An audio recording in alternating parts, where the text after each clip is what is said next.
Chaque jour, quelque chose te vole ton énergie. Et le pire, c'est que ce n'est pas à l'extérieur. Cela se cache dans ta façon de penser, dans les réponses automatiques que tu donnes sans en avoir conscience, dans les décisions que tu repousses en appelant cela « attendre le bon moment ». Si tu ne l'identifies pas maintenant, tu pourrais donner des années de ta vie en croyant simplement que tu te prépares. Le stoïcisme, loin d'être une philosophie lointaine ou dépassée, est un manuel vivant pour traverser les crises et remporter les batailles intérieures. C'était l'arme secrète des empereurs, des esclaves, des soldats et des personnes ordinaires qui ont trouvé la sérénité alors que tout semblait s'effondrer autour d'eux. Il ne promet pas de miracle, mais offre des outils éprouvés par le temps pour garder l'esprit stable, le cœur tranquille et le but intact.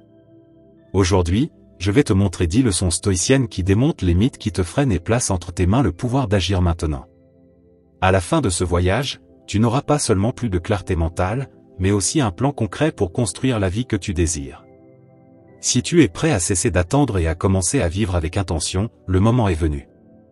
Leçon 1. L'illusion d'attendre que le bonheur arrive tout seul. L'un des pièges les plus courants est de croire que le bonheur viendra quand quelque chose à l'extérieur changera. Nous pensons, quand j'obtiendrai ce travail, je me sentirai bien. Quand je rencontrerai la bonne personne, je serai heureux. Quand les choses s'emboîteront, ma vie s'améliorera. Et en attendant, nous traitons le présent comme une salle d'attente où rien d'important ne se passe. Le problème, c'est que cette attente vole ton énergie, ta clarté et ta paix. Tu remets ton bonheur au futur et, souvent, à des choses qui ne dépendent pas de toi. C'est comme donner les clés de ta maison à un inconnu et espérer qu'un jour, il te les rende. Les stoïciens ont identifié cette illusion il y a plus de 2000 ans. Marc Aurèle n'a pas attendu un monde sans guerre pour trouver la paix, il a écrit ses pensées au milieu de camps militaires remplis d'incertitudes.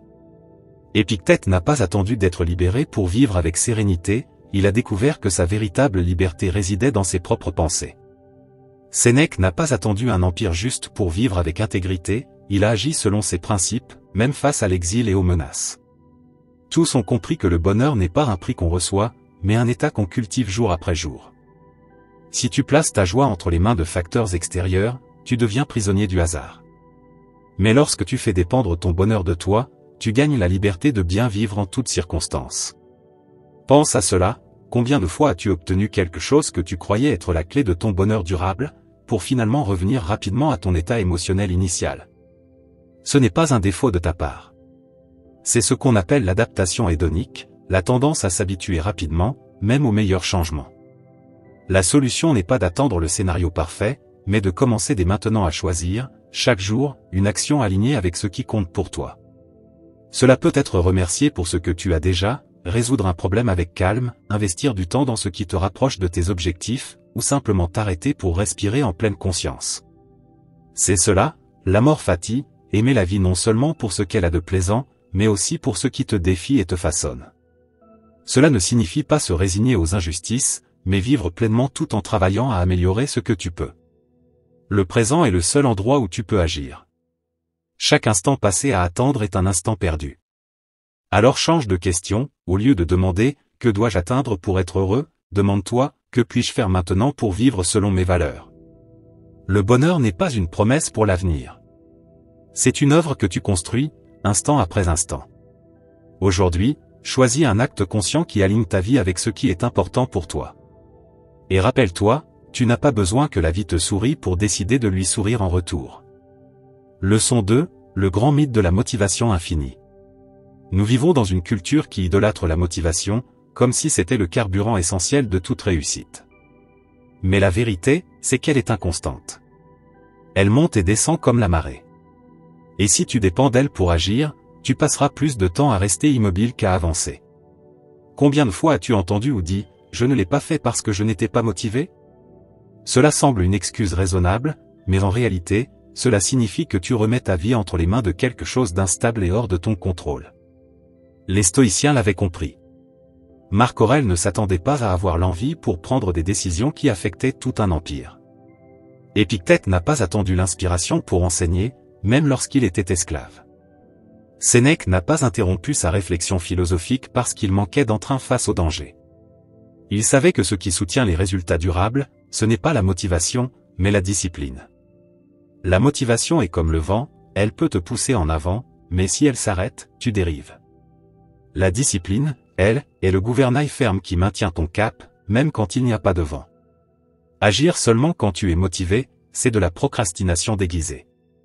Agir parce que tu as décidé d'agir, c'est de l'autocontrôle. La discipline n'est pas une rigidité aveugle, mais une constance intelligente, savoir ce qui est important pour toi et rester fidèle à cela, peu importe ton humeur ou les circonstances. Et il existe des pratiques simples pour la cultiver. 1. La préparation mentale quotidienne. Avant de commencer ta journée, visualise les obstacles possibles et décide comment tu vas y répondre. Marc Aurèle le faisait pour ne pas être surpris et rester fidèle à ses principes. 2. 3 actions non négociables. Avant de dormir, écris 3 choses que tu feras le lendemain, quoi qu'il arrive. Elles seront tes ancres quand le chaos viendra. 3. La préméditation des problèmes. Anticipe excuses et imprévus. Si tu prévois de courir, imagine qu'il peut pleuvoir, que tu pourrais avoir la flemme ou qu'une obligation surgisse. Ainsi, lorsque cela arrivera, tu auras déjà ta réponse prête. Ces pratiques éliminent ta dépendance à la motivation et renforcent la confiance en toi, car chaque fois que tu respectes ta parole, même sans en avoir envie, tu prouves que tu peux compter sur toi-même. Et ce qui est fascinant, c'est que lorsque tu agis sans attendre la motivation, elle commence à apparaître plus souvent, non comme une condition préalable, mais comme une conséquence. Très souvent, c'est le simple fait de commencer qui réveille l'énergie, et non l'inverse. La vérité est simple, nous sommes beaucoup plus définis par les habitudes que nous répétons que par les émotions passagères que nous ressentons. La discipline est le pont entre ce que tu dis vouloir et ce que tu fais réellement. Le traverser chaque jour, même dans les moments difficiles, c'est construire une vie guidée par le sens et non par les caprices. N'attends pas de te sentir prêt. Agis. La préparation viendra après. Leçon 3. L'énergie secrète de vivre le présent. L'une des grandes paradoxes de la vie moderne est que nous cherchons sans cesse plus d'énergie pour affronter la journée, tout en gaspillant une grande partie là où nous n'avons aucun pouvoir, dans le passé et dans le futur. L'esprit ravive d'anciennes disputes, s'accroche à des erreurs irréparables ou se perd à imaginer des problèmes qui peut-être n'arriveront jamais. Chaque saut mental vers ce qui n'est plus, ou vers ce qui n'est pas encore, consomme de l'énergie. C'est comme tenter de remplir un verre percé, on y verse de l'eau, mais il ne se remplit jamais. Les stoïciens savaient que le seul endroit où nous pouvons agir est le présent. Marc Aurèle rappelait que l'homme ne vit qu'à travers cet instant, le passé et le futur échappent à sa maîtrise directe. Épictète disait que nous ne pouvons ni changer ce qui a déjà eu lieu, ni contrôler ce qui n'est pas encore arrivé. Cela ne signifie pas qu'il faille ignorer la mémoire ou renoncer à toute planification, mais qu'il est vain de sacrifier sa paix intérieure en voulant réécrire hier ou contrôler demain. Être physiquement présent tout en laissant son esprit errer ailleurs revient à s'asseoir à un banquet et passer son temps à fixer la porte sans jamais goûter au mets. La vie ne s'accumule pas pour plus tard, elle se vit maintenant. Pour récupérer l'énergie cachée dans le présent, il n'est pas nécessaire de tout bouleverser dans ta vie, mais simplement de changer la manière dont tu te rapportes au temps. 3 pratiques simples aident à y parvenir.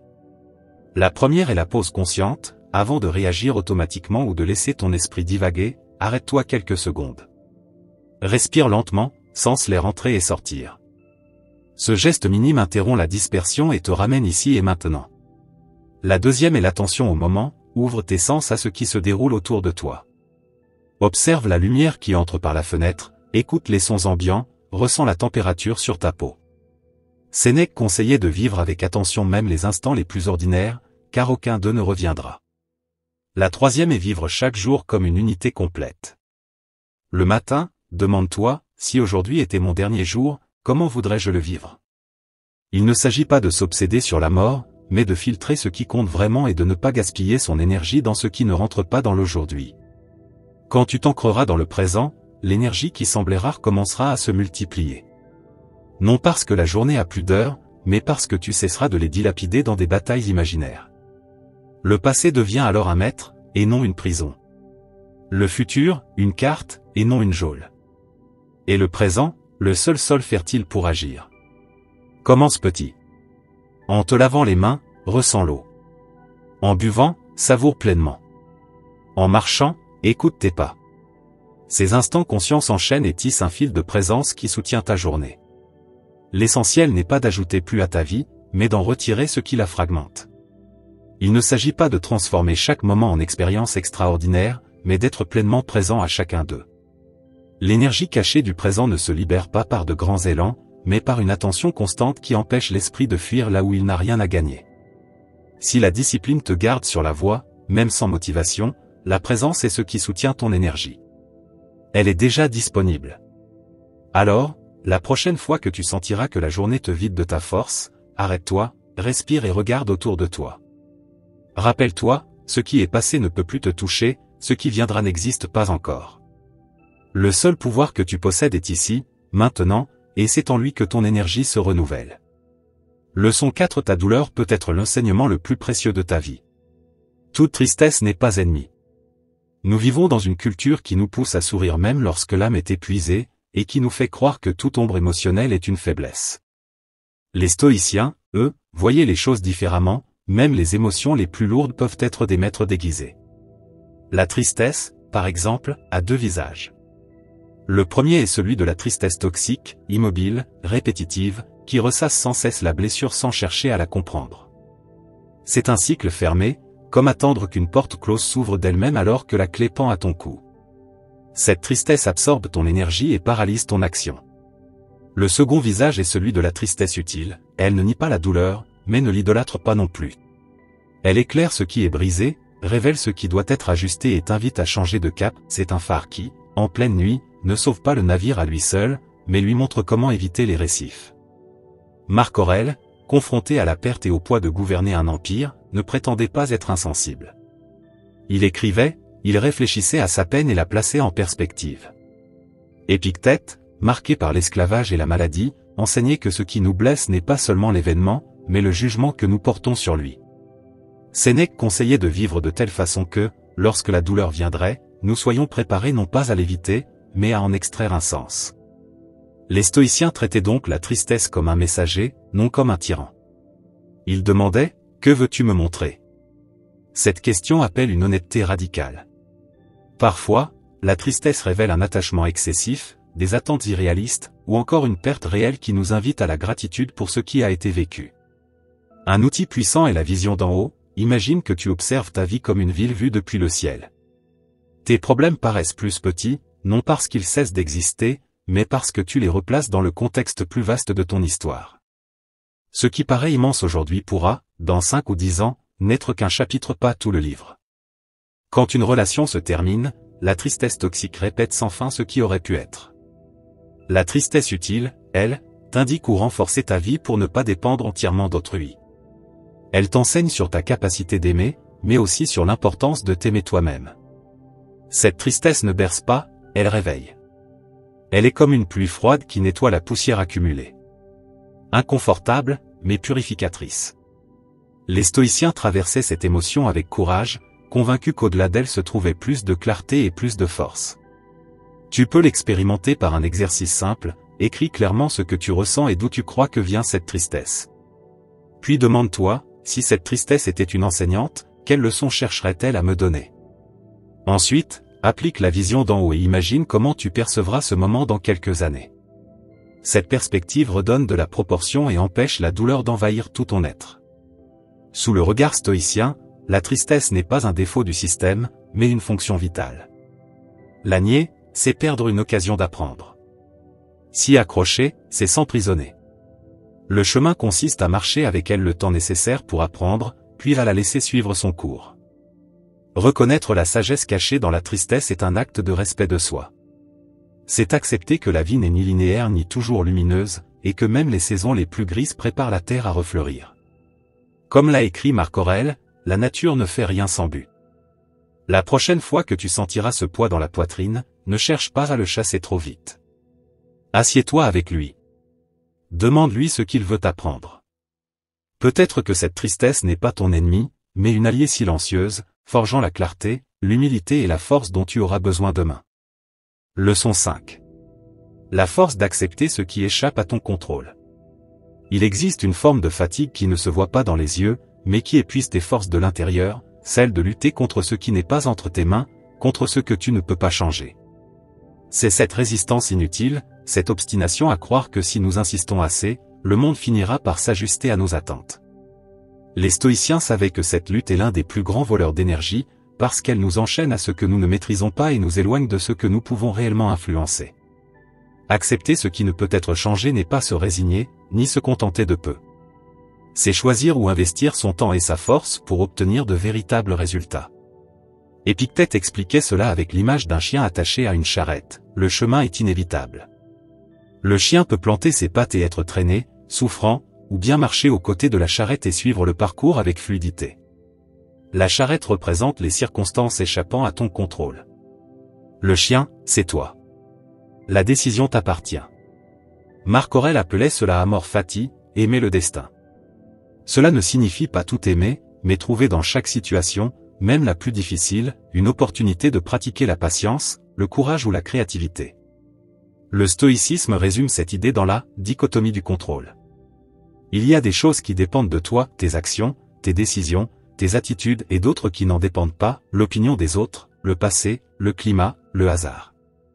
L'erreur consiste à gaspiller son énergie dans ce deuxième groupe.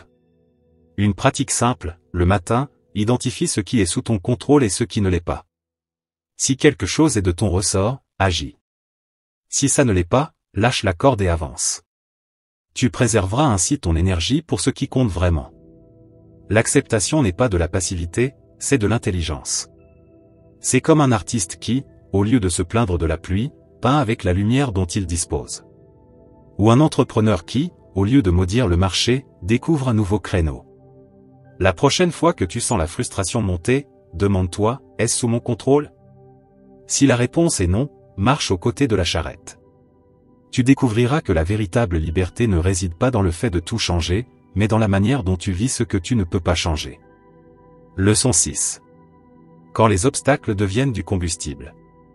Marc Aurèle a écrit, « Ce qui empêche le chemin devient le chemin », ce n'est pas qu'une belle phrase, mais un principe puissant du stoïcisme. Cela signifie que ce qui semble freiner ton progrès n'est pas nécessairement la fin du parcours. Cela peut, en réalité, devenir une partie essentielle de ton voyage. Pour les stoïciens, les obstacles n'étaient pas des ennemis, mais de la matière première pour la croissance. Marc Aurèle gouverna au milieu de guerres, d'épidémies et de trahisons. Épictète naquit esclave et dut affronter des limitations physiques. Sénèque vécut l'exil et des menaces constantes.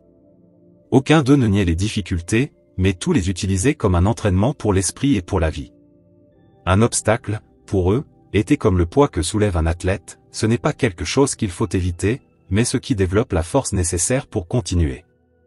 Si le chemin était toujours droit et sans défi, jamais nous ne développerions les muscles intérieurs qui soutiennent notre vie lorsque vient la tempête. Le premier pas pour appliquer ce principe est de changer la question. Au lieu de « Pourquoi cela m'arrive-t-il à moi ?», demande-toi « Que puis-je faire de cela ?» Ce simple changement te retire du rôle de victime et te place dans celui d'architecte de ta propre réponse. L'énergie qui, auparavant, se perdait en plainte commence à se canaliser vers l'action. Prenons l'exemple de Thomas Edison. En 1914, un incendie détruisit complètement son usine. Au lieu de se lamenter sur des années de travail perdu, il dit à son fils, « Tous nos erreurs ont brûlé cette nuit. Demain, nous recommençons. » Cette posture est profondément stoïcienne, voir dans le désastre une opportunité de recommencer, plus léger et plus clair. Dans la pratique, cette compétence peut s'entraîner. Les stoïciens pratiquaient l'adversité volontaire, ils passaient des périodes sans luxe, dormaient sur des surfaces dures ou s'exerçaient au jeûne. Ce n'était pas souffrir pour souffrir, mais se rappeler qu'ils pouvaient vivre sans confort, et que les obstacles imprévus ne les paralyseraient pas. Tu peux l'appliquer simplement. Face à un retard, utilise ce temps pour améliorer un processus ou apprendre quelque chose de nouveau. Quand un plan échoue, demande-toi quelle compétence ou stratégie peut être renforcée grâce à ce contretemps. Bien sûr, tout obstacle ne montre pas son côté positif immédiatement. Certaines pertes nécessitent un deuil avant d'apporter des leçons.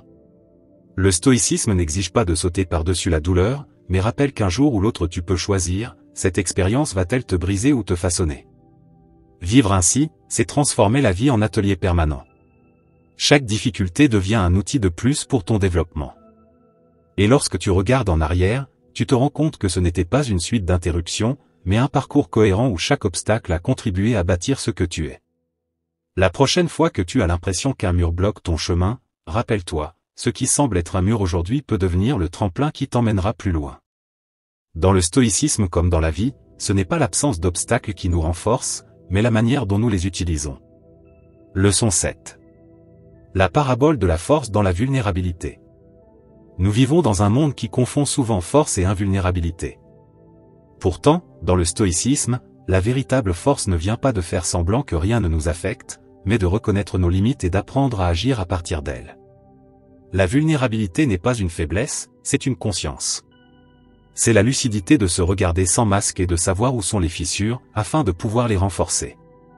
Il existe une vulnérabilité toxique, une exposition indiscriminée qui cherche l'approbation, transfère la responsabilité émotionnelle et épuise autant celui qui parle que celui qui écoute. C'est tout déballer sans discernement, uniquement pour obtenir un soulagement momentané, sans véritable apprentissage. Et il existe une vulnérabilité saine, sélective et consciente. Elle commence par reconnaître ses propres fragilités, puis les partager uniquement dans des environnements de respect mutuel, où il peut y avoir apprentissage, soutien ou croissance. La vulnérabilité saine n'est pas un fardeau, c'est un outil. Les grands stoïciens ne se cachaient pas derrière une image de perfection. Admettre leurs failles les rendait plus humains, plus proches et plus sages. Cela nous libère aussi de l'épuisement de maintenir une façade impeccable. Feindre une force constante est insoutenable et crée de la distance avec les autres. Reconnaître ce que nous ne maîtrisons pas nous relie à la réalité et nous permet d'agir avec plus de justesse. 3 pas pratiques aident à transformer la vulnérabilité en force. 1. L'auto-examen honnête. Prends des moments pour identifier ce qui te rend fragile ou déséquilibré. Demande-toi, ce que je crains est-il réel ou une projection de mon esprit? 2. Demander de l'aide avec un but. Partage uniquement avec ceux qui peuvent comprendre et apporter. Ce n'est pas dépendre, c'est collaborer. 3. La sélectivité. Tout le monde n'est pas prêt à accueillir ta vulnérabilité de façon constructive. Choisis bien à qui tu confies tes vérités. La vulnérabilité saine est comme l'entretien d'un pont, reconnaître où il y a de l'usure et renforcer avant que cela ne devienne un point de rupture. Feindre que tout va bien est le véritable danger, car cela empêche d'agir à temps. La parabole est simple, plus tu connais tes vulnérabilités, moins elles te contrôlent. Elles cessent d'être des menaces cachées pour devenir des facteurs intégrés à ta manière de vivre.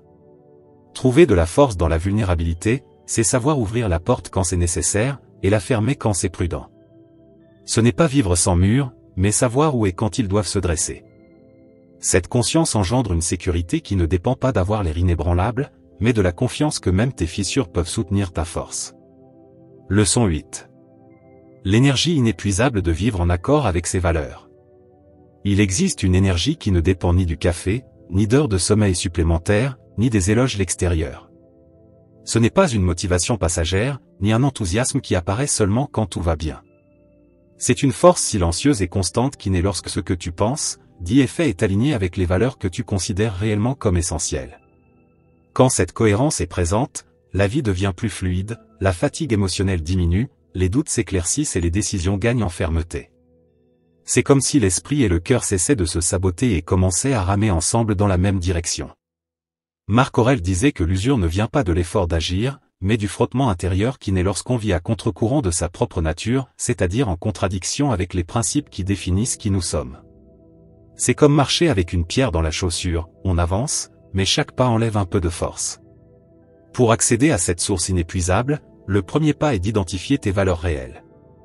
Pas celles que la société attend de toi, ni celles qui sonnent bien en public, mais celles qui, si elles étaient trahies, te feraient sentir que tu t'es trahi toi-même. Elles peuvent être l'honnêteté, la liberté, le respect, la justice. Chaque personne a son propre noyau. Le découvrir exige une introspection honnête, sans influence extérieure. Le deuxième pas est de vivre ces valeurs au quotidien. C'est là que la plupart s'arrêtent, car savoir ne suffit pas, il faut agir. Cela peut signifier dire non à une opportunité lucrative qui contredit ton éthique, ou maintenir ta position dans une conversation difficile, même si cela te coûte en popularité. Chaque fois que tu agis de façon cohérente, tu renforces ton estime de toi, ton sens du but et, avec eux, ton énergie vitale. Les stoïciens avaient une habitude puissante, l'examen de cohérence. À la fin de la journée, ils passaient en revue leurs paroles, leurs décisions et leurs réactions pour voir si elles étaient alignées avec leurs principes. Ce n'était pas une autocritique destructrice, mais un ajustement de cap, comme un navigateur qui corrige la trajectoire pour ne pas s'éloigner du but. Un point essentiel est aussi de décider en fonction de ses valeurs, et non de ses émotions. Les émotions changent vite, la colère peut briser ton engagement envers la prudence, la peur peut te faire refuser une opportunité qui incarne pourtant ta valeur de croissance. Les valeurs, elles, sont des boussoles fiables même en pleine tempête. L'énergie qui découle de cette cohérence est unique. Ce n'est pas un pic qui disparaît, mais un flux constant, renouvelé chaque fois que tu agis en harmonie avec ce en quoi tu crois. Même dans les jours difficiles, elle te maintient en mouvement, parce que tu n'es pas en lutte contre toi-même. Pour commencer dès aujourd'hui, note tes 5 valeurs essentielles. Relis tes décisions récentes et vérifie si elles sont alignées avec elles. Avant de prendre une décision importante, demande-toi, cela renforce-t-il ou trahit-il mes valeurs? L'incohérence use davantage que n'importe quel effort physique. Les petites trahisons intérieures, répétées au fil du temps, vident la vitalité. À l'inverse, chaque acte de cohérence redonne plus d'énergie que celle dépensée pour l'accomplir. Le stoïcisme ne promet pas l'absence d'obstacles, mais il garantit qu'avec ta boussole intérieure, même les épreuves les plus dures seront affrontées avec plus de force. Car l'intégrité intérieure est une énergie durable. Et dans un monde fatigué d'essayer de plaire à tout le monde, vivre ainsi est l'une des décisions les plus libératrices que tu puisses prendre. Leçon 9. La force qui naît de la vulnérabilité. Reconnaître sa vulnérabilité est un acte de profonde honnêteté. C'est admettre que nous ne contrôlons pas tout, que nous pouvons être blessés, que certains jours nous nous sentirons perdus. Mais c'est aussi affirmer que, même dans ces conditions, nous pouvons grandir, apprendre et servir. La véritable force ne vient pas de nier nos fragilités, mais de les intégrer. C'est construire une base solide qui inclut à la fois ce qui est ferme et ce qui est encore fragile, et transformer cela en combustible pour vivre avec plus de clarté et de présence. Le stoïcisme ne se mesure pas à la beauté des mots, mais à la cohérence de ceux qui les incarnent. Et c'est là que ton rôle commence. Peu importe où tu en es aujourd'hui, il y a toujours quelque chose à ajuster, un geste, un choix, une pensée qui te rapproche de la personne que tu veux devenir. Commence petit, mais commence aujourd'hui. La vie n'attend pas que nous soyons prêts, mais elle est toujours disposée à se transformer si nous le sommes. Tu n'as pas besoin d'avoir toutes les réponses, seulement la volonté de faire le prochain pas, avec dignité, conscience et une sérénité qui ne dépend pas de ce que le monde offre. Leçon 10. La gratitude stratégique. La gratitude est l'une de ces vertus universellement reconnues comme bonnes. Mais toutes les formes de gratitude ne se valent pas. Il existe une gratitude superficielle, réduite à des phrases toutes faites et des « merci » automatiques, même lorsque nous sommes intérieurement frustrés. Il existe aussi une gratitude toxique, qui tente de justifier les abus, de minimiser les injustices ou de nier la douleur, comme si remercier signifiait tout accepter passivement. Les stoïciens pratiquaient un autre type, la gratitude stratégique. Elle ne nie pas les difficultés, mais ne les laisse pas dominer non plus. C'est regarder le tableau complet, lumière et ombre, et reconnaître que même dans un terrain aride, il y a des graines utiles si l'on sait les chercher. Marc Aurèle, par exemple, notait dans ses pensées toutes les personnes dont il avait appris quelque chose, y compris celles qui lui avaient donné de mauvais exemples. Il accordait autant de valeur à celui qui lui montrait le bon chemin qu'à celui qui lui enseignait ce qu'il fallait éviter. La gratitude stratégique n'est pas passive, elle est active et consciente. Elle ne sert pas à justifier l'injustifiable, mais à élargir notre regard. C'est la gratitude du contraste. Comme le disait Sénèque, sans le froid, nous n'apprécierions pas la chaleur, sans la maladie, nous ne valoriserions pas la santé. Le contraste donne de la profondeur à la vie. Enfin, il existe la gratitude inversée. Imagine vivre sans certaines choses qui te paraissent aujourd'hui banales, l'eau potable, l'électricité, la capacité de marcher. Rien qu'en imaginant leur absence, la valeur du présent s'accroît. L'effet de cette pratique est immédiat, quand nous nous concentrons sur ce qui fonctionne, sur ce que nous avons et ce qui nous soutient, nous réduisons l'usure émotionnelle causée par l'obsession de ce qui manque. Ce n'est pas de l'optimisme naïf, c'est du réalisme lucide. Avec le temps, la gratitude stratégique cesse d'être une réaction ponctuelle pour devenir une lentille permanente. Nous commençons à trouver quelque chose d'utile même dans l'échec. Cela construit une résilience silencieuse, qui n'a pas besoin de grands discours pour se maintenir. Pratiquer la gratitude stratégique est un acte de résistance contre la mentalité qui ne voit que les défauts et les menaces. C'est choisir les graines que nous voulons planter dans notre esprit. Et ce faisant, non seulement nous voyons plus clairement nos bénédictions, mais nous devenons aussi capables d'être une bénédiction dans la vie des autres. Si cette vidéo a eu du sens pour toi, abonne-toi, mets un « j'aime » et partage-la avec quelqu'un qui a besoin de retrouver son propre rythme. Merci pour ton attention.